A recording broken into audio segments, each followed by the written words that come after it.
അങ്ങനെ എനിക്ക് തോന്നുന്നു ഞാൻ ഫസ്റ്റ് ഇയർ കഴിഞ്ഞതിന് ശേഷമാണ്, ഫസ്റ്റ് ഇയർ കഴിയുന്ന സമയത്തോടുകൂടിയാണ് GC Youthൽ കുറച്ചുകൂടെ ആക്റ്റീവായി തുടങ്ങിയത്. ആ സമയത്ത് ആ ഒരു സമയം തുടങ്ങി ഞാൻ അറിഞ്ഞ ഈശോനെ പറ്റിയാണ് എനിക്കിപ്പോൾ നിങ്ങളോട് പറയാനുള്ളത്.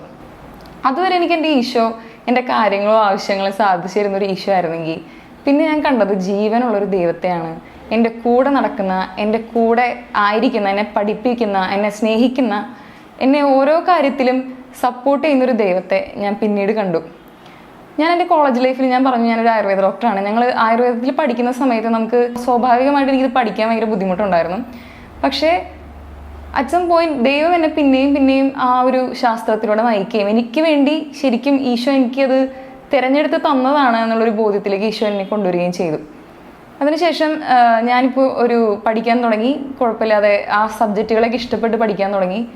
കുറച്ച് സമയം കഴിഞ്ഞപ്പോഴത്തേക്കും എൻ്റെ തന്നെ കുറേ പ്രശ്നങ്ങളും അതുപോലെ ഫ്രണ്ട്സുമായിട്ടുള്ള ഇൻട്രാക്ട് ചെയ്യുമ്പോഴുള്ള ബുദ്ധിമുട്ടുകൾ, ചില സബ്ജക്റ്റുകളോടുള്ള ഇഷ്ടക്കേടുകൾ, അതൊക്കെ പിന്നെയും പൊങ്ങി വരാൻ തുടങ്ങി. ആ സമയത്താണ് പിന്നെ എനിക്ക് എല്ലാം ഒരു സ്ട്രെസ്ഫുള്ളായി തുടങ്ങി. എനിക്ക് മടുക്കുന്ന അവസ്ഥ വന്നു. എല്ലാവർക്കും, എനിക്ക് തോന്നുന്നു ഭൂരിഭാഗം എല്ലാവർക്കും വരുന്നൊരു അവസ്ഥയാണിത്. ഈ സമയങ്ങളിലാണ് കൂടുതലായിട്ട് കർത്താവായിട്ട് അടുത്തിരിക്കാനും വിശുദ്ധ കുർബാനയിൽ പങ്കുകൊള്ളാനും അതുപോലെ ആരാധനയ്ക്ക് ചെന്നിരിക്കാൻ, അഡോറേഷൻ ചാപ്പലുകളിൽ ചെന്നിരിക്കാനൊക്കെ ഉള്ളൊരു കൃപ ദൈവം തന്നത്. ആ സമയത്ത് അവിടം തൊട്ട് ഞാൻ അനുഭവിക്കുന്ന ഈശോയുടെ ഒരു പ്രസൻസിൽ വ്യത്യാസം വന്നു തുടങ്ങി.